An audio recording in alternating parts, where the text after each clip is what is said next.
Hello, friends and family. Welcome again to my vlog. I had so much fun doing the first video that I made a few weeks back, and I just thought to myself, why not make another video because it's so fun and talking about books is just one of my joys in life. So, yes, this video is about my 2024 winter reads and my 2025 reading goals. It's gonna be a shorter video than the previous one, so let's start. My first winter read this December is Dr. Zhivago by Boris Pasternak. This is a 20th century Russian classic, and I picked it up because there's snow in the cover. And thought to myself, sure, why not? Maybe this would be a fascinating read. And in some ways, it is. It is set in the Russian Civil War of 1917, just after the last of the monarchs of the Romanovs abdicated their power, and there was a struggle for who's gonna be next. The Bolsheviks versus other political entities. And I do have mixed feelings about this book. On the other hand, it's like a good winter read because the descriptions of snowfall and the descriptions of the landscape and the sceneries during winter was just beautiful. Boris Pasternak has a good way of describing it, and even the ordinary lives of the ordinary people during the war was soothing in a way. On the other hand, it wasn't as engaging as I wanted it to be.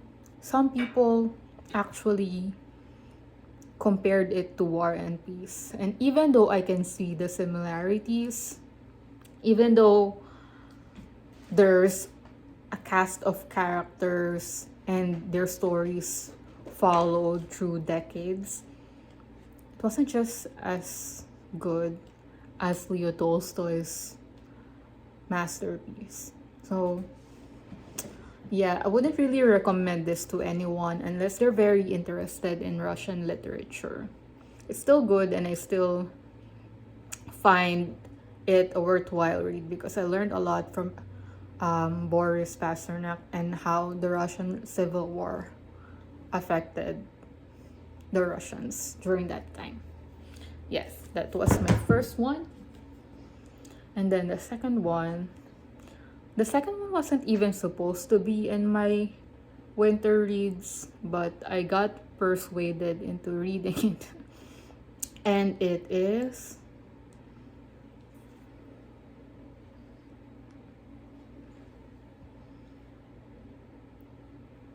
Wind and Truth by Brandon Sanderson. I'm gonna make this short.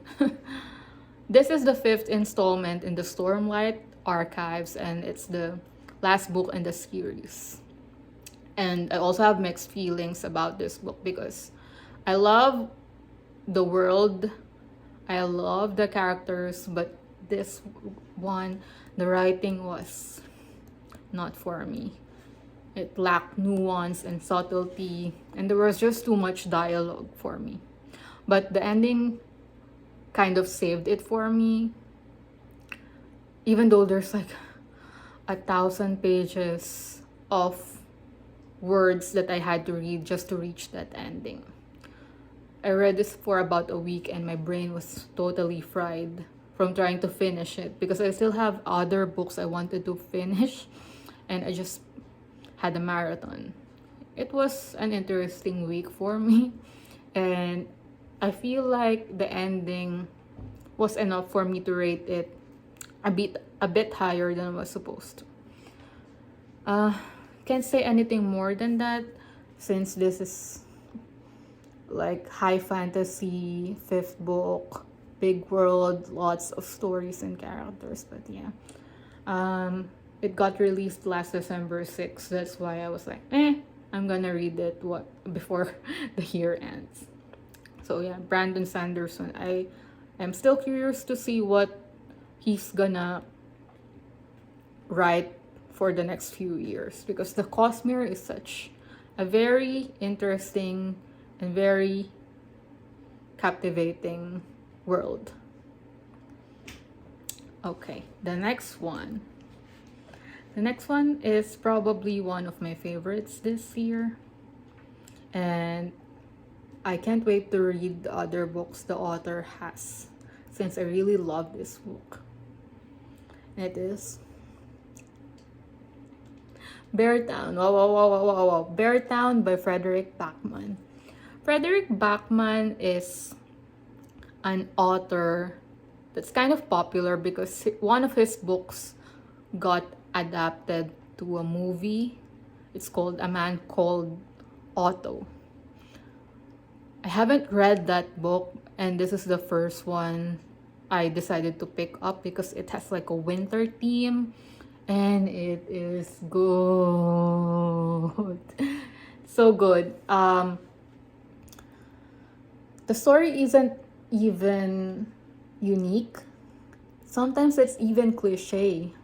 But Frederick Backman's prose is just mesmerizing, and it's heart-wrenching, and I just really felt connected to how he writes, and it's just very emotionally overwhelming, even though, like I said, the story isn't even that different, but it's just, it's magnificent.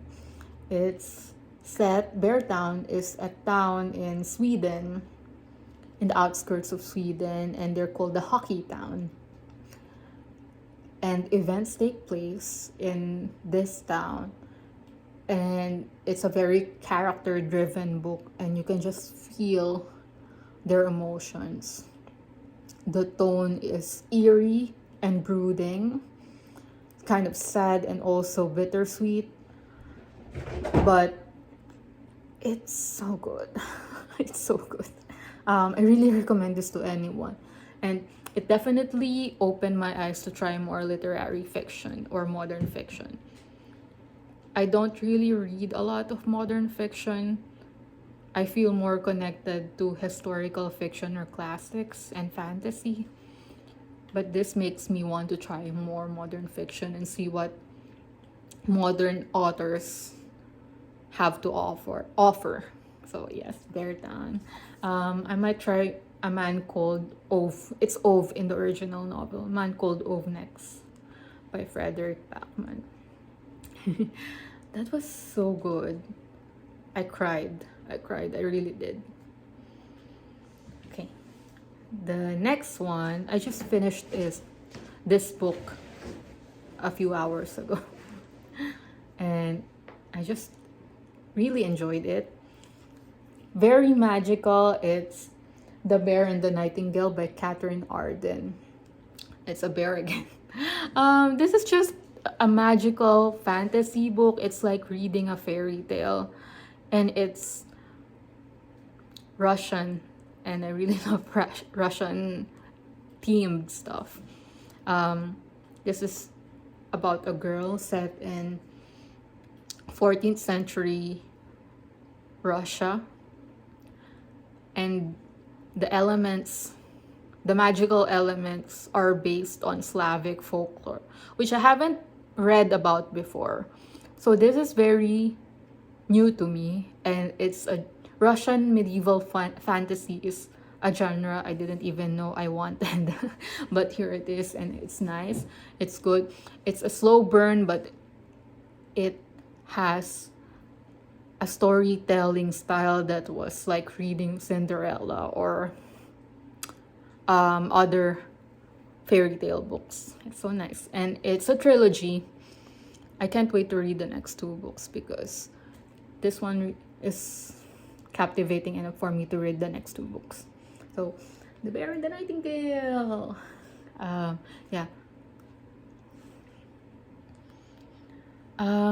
Yeah, so far I've read 4 books this December. I'm not sure if I'm going to read more because it's still a week from New Year. But we'll see because, like I said, reading like 1,000 pages of Wind and Truth and Dr. Zhivago was like 700 pages. It's kind of draining, and I don't want to be drained or overtired by reading. So we'll see. But for my 2025 reading goals, um, I often or I yearly I do the Goodreads challenge where you set up your yearly reading goals. Like how many books are you willing to read this year or challenging yourself to read this year? And I decided I'm gonna go for 12 again. So 12, basically one book per month.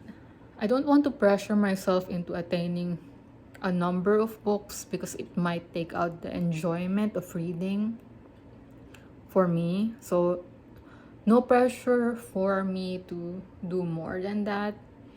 I just wanted to do the bare minimum and just go from there. So yeah, 12 books. One of my goals as well is reread and annotate War and Peace. Like I said in my previous video, I was so tempted to start it and I gave into the temptation. So I started it last week or 2 weeks ago. I'm already in page 200. So yeah, look at those colors. Each color represents meaning, and I don't want to talk about I don't want to talk too much about it. I might make a separate video about how I annotated War and Peace, but yes, I'm very happy that I started it this year. I was supposed to start it on January, but I am set to finish it on February. So yes. What else? I want to finish a certain book before we go to a certain state. I really want to visit Texas. I just wanted to visit it. We wanted to visit it for the culture. And before we go there, my goal is to read this book because it will probably remind me of Texas or like get the feel of Texas, and it is Lonesome Dove by Larry McMurtry. It is set in the Old West. Look at the picture. And it is a Pulitzer Prize winning book. I've read raging reviews about this book and I'm very curious because I've never read a book about the Old West in America. And my husband, he's there. My husband also just finished a game about the Old West. And it's just a setting that I haven't read before, and I'm very, very, very, very curious about the story. I really want to read this soon, maybe in February or January, who knows. But yes, I'm definitely gonna finish it next year. Lonesome Dove. I also want to read more Russian classics next year because I touched some Russian classics this year and I'm very contented about those reads. So I want to explore more. I read Crime and Punishment by Dostoevsky this year and it was just wow. It's a literary masterpiece as I've read. And I definitely agree because each page spurs a lot of meaning and it's very psychological and deep. So I want to read more Russian classics and more of Dostoevsky. Actually have one book here that I haven't read yet, and it's Brothers Karamazov or Karamazov by Dostoevsky, and it's like they say it's like Dostoevsky's War and Peace, like his big guns in his books. I will definitely read this maybe April or May or whenever I'm free enough to actually consume Dostoevsky, because he's a lot. He's a lot to take in, but definitely worth the read. I also have a lot of Russian classics in my Kindle. Some Dostoevsky and Tolstoy short stories. I also have here Chekhov short stories. He's very popular as well in the Russian classics world. Um, yes, I still have a lot to read from the Russian dudes out there. What else? I am also planning to read like more modern fiction. Like I said earlier, I'm definitely gonna peruse Goodreads for worthwhile reads. Um, yeah, more books, more genres, more stories. And the last goal for my 2025 reads is get a library card. Yes, I'm not sure if I'm gonna do it this week, next week, or in the first week of January, but we have a library near our home, and I'm definitely gonna get a library card because some books are just for paperback reading, but I don't want to just buy those books because you don't know if they're worth it to be bought. So I just wanted to try and borrow books in our local library. I'm very excited for that. I haven't really visited our local library here, and definitely gonna give an update about that. So yes, that's it for my winter reads and 2025 reading goals. If anyone wants recommendations or just want to talk about books, just hit me up. And happy holidays. See you next time. Bye.